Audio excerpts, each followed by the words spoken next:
Siempre se habla acerca del conflicto, el enfrentamiento entre el carácter sistémico, cerrado, de la concepción hegeliana y el método, el enfoque que empleó a lo largo de toda su obra, la dialéctica. Y en efecto, hay un conflicto entre dialéctica y sistema.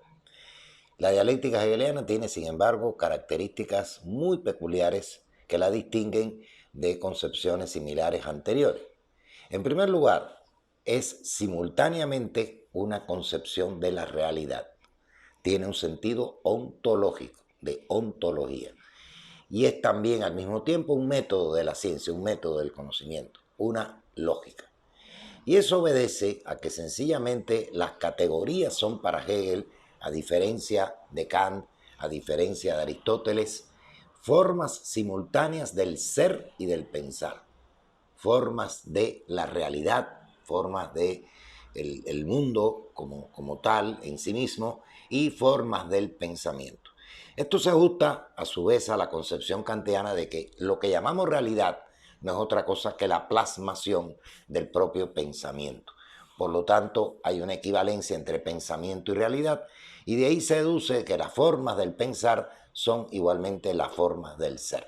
Esto lo hace diferir de la concepción kantiana, que solo las comprendía en términos de formas cognoscitivas, formas del pensamiento, y excluía el carácter de formas del ser, por la sencilla razón de que el ser, las cosas como tales, las cosas en sí, eran imposibles de ser conocidas. La esfera de lo lógico para Hegel se divide en tres partes, en las que están expresadas las tres maneras de formularse la dialéctica. El primer lado es el lado abstracto o entendimiento, donde tiene lugar una primera formulación de síntesis. Luego el dialéctico o negativamente racional, donde se plantearán, como veremos con toda crudeza, las contradicciones. Y luego el especulativo o positivamente racional, donde la razón realiza la síntesis de las contradicciones, las resuelve, como veremos posteriormente. De ese modo, el pensamiento atraviesa por tres etapas que sintéticamente pudiéramos expresar del siguiente modo. El pensamiento, dice Hegel, como entendimiento, no va más allá de una determinación estática, de la distinción de esta última con relación a otras determinaciones. En este caso, el pensamiento considera que tal abstracción limitada posee una existencia independiente. Esta es la primera fase dialéctica del pensamiento. Y va a coincidir con el dogmatismo, que se presenta como realización históricamente independiente, aislada como un momento de la actividad del pensamiento. Este es el sentido que le da a esta primera etapa. Una segunda etapa, el momento dialéctico, es la abolición o superación de tales determinaciones últimas por sí mismas y su paso a su contrario.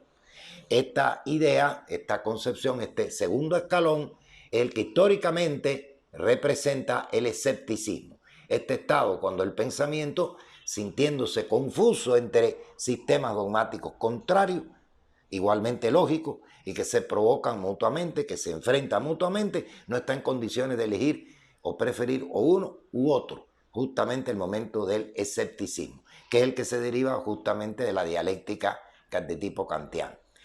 El tercer momento especulativo o positivamente racional es el que alcanza la unidad de las determinaciones en su contraposición, en su contradicción, y lo afirmativo que se contiene en su solución y en su transición. Quiere decir, se solucionan las contradicciones. Es una lógica que hace entonces del pensamiento un pensamiento autocrítico y evita el riesgo, por una parte, de que se desemboque en lo que pudiéramos caracterizar como el callejón sin salida del dogmatismo, porque no acepto otra concepción, es una definición y ya. O la neutralidad escéptica estéril, que es característica de la segunda etapa, porque me mantengo en la duda entre dos sistemas igualmente lógicos y no puedo determinar cuál de los dos es el valedero. Esto se expresa en ese esquema que ha sido tan maltratado y tan vulgarizado a través de los manuales de difusión ni las obras simples acerca de la dialéctica hegeliana. El primer momento como tesis, como posición afirmativa, que implica una inmediatez, una indeterminación.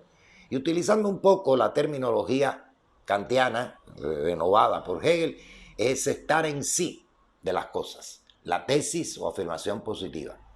Un segundo momento que es la antítesis, la negación o contradicción, que implica una mediación, una determinación que es ser para sí. De ahí se deriva una objetivación y con ella una alienación, es decir, un expresarse en un otro que es ajeno, una autoexcisión, un desgarramiento. Esa es la segunda fase o momento. El tercer momento sería la síntesis o negación de la negación, la superación de la contradicción. Este concepto, este vocablo, este término fundamental aparece en Hegel como esta palabra mágica que va a plantearnos la solución de la contradicción, el ser que es al mismo tiempo en y para sí. De este modo se aparta completamente de la no solución de la contradicción formulada en el kantismo. Ese es un paso de un momento a otro.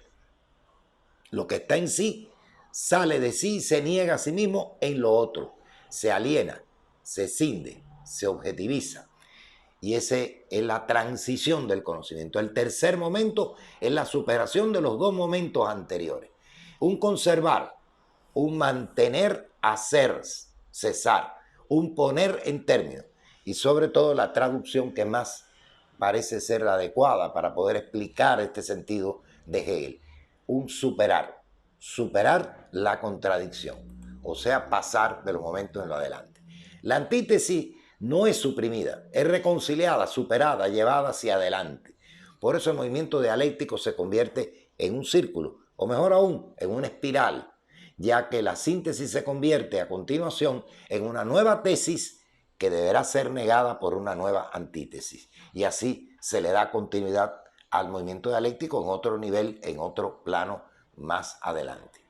Esta es la manera con que Hegel resuelve este problema. Se trata sintéticamente del método dialéctico, de la dialéctica como método, que implica descubrir y seguir racionalmente el movimiento de la idea. La razón y la realidad expresa así su verdadera coincidencia desde su punto de vista. Ha nacido de este modo una nueva lógica, la lógica dialéctica, que se opone a la lógica formal que había sido planteada por Aristóteles en la antigüedad.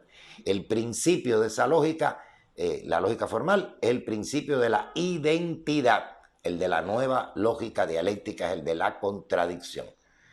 En el caso del principio de la identidad, se dice lo que un sujeto A es B. Y esto último equivale a decir que A es A, o sea, una afirmación que no puede ser negada de ningún modo, una identidad. Por el contrario, la lógica dialéctica se funda en el principio de la contradicción. Busca establecer y luego solucionar la contradicción. A y no A superado, es decir, conservado y reconciliado en B. Por lo tanto, aquí se habla de la posibilidad de seguir transformando, cambiando y ascendiendo en el desarrollo correspondiente. Esta estructura aparece muy claramente expresada en el esquema de la enciclopedia, que también se basa en divisiones triádicas, dialécticas. Permite comprender toda la amplitud del sistema hegeliano, ya que a través de él se va a ver como, asimismo, su propia filosofía, como el término de toda la historia de la filosofía. En lógica aparece esto expresado a través de tres facetas o tres momentos. La doctrina del ser, que luego es superada en la doctrina de la esencia y luego se supera en la tercera y última parte de la lógica, en la doctrina del concepto. La filosofía de la naturaleza también nos presenta esta triada. La mecánica, que es la primera fase de esta filosofía, se ve superada en la física. Y la física en lo orgánico, en la física orgánica, la superación de las dos anteriores. En la filosofía del espíritu, la idea se vuelve sobre sí misma, se hace autoconciencia y atraviesa por otras etapas correspondientes. El espíritu subjetivo, dividido en antropología, fenomenología del espíritu y psicología. El espíritu objetivo en derecho abstracto y en moralidad y eticidad. En eticidad, de acuerdo a la terminología hegeliana, se incluye la familia, la sociedad civil, el Estado. Y por último, cerrando la tríada, el espíritu absoluto, que abarca tres facetas: el arte, lo absoluto como intuición sensible; la religión, expresado lo absoluto en la representación; y filosofía, en el concepto. Aquí se formula una idea con la que podemos estar discrepando desde ya, porque aparece esta tríada como tres escalones o tres estadios diferentes de ascensión: el arte, la religión, la filosofía. Hoy pudiéramos decir mejor que los tres momentos, los tres escalones se dan simultáneamente y cada uno puede expresarse tanto en la intuición sensible como en el concepto. ¿Quién puede dudar que el arte contemporáneo también se hace conceptual? Que la filosofía se puede expresar en términos de intuición sensible y que la religión igualmente puede expresarse en lo uno y lo otro. Sin embargo, él las desglosa de este modo y las parcializa con respecto a estos tres escalones o diseños correspondientes. Este es el esquema que sigue Hegel en un proceso de formaciones sucesivas del espíritu.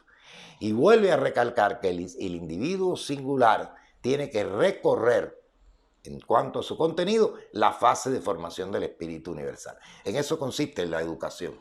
La educación es formar al individuo recorriendo las mismas etapas que ha recorrido ya el espíritu universal.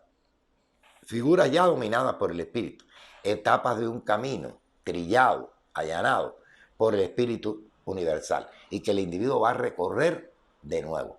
En esto consiste la brillantez y al mismo tiempo las limitaciones de la dialéctica hegeliana.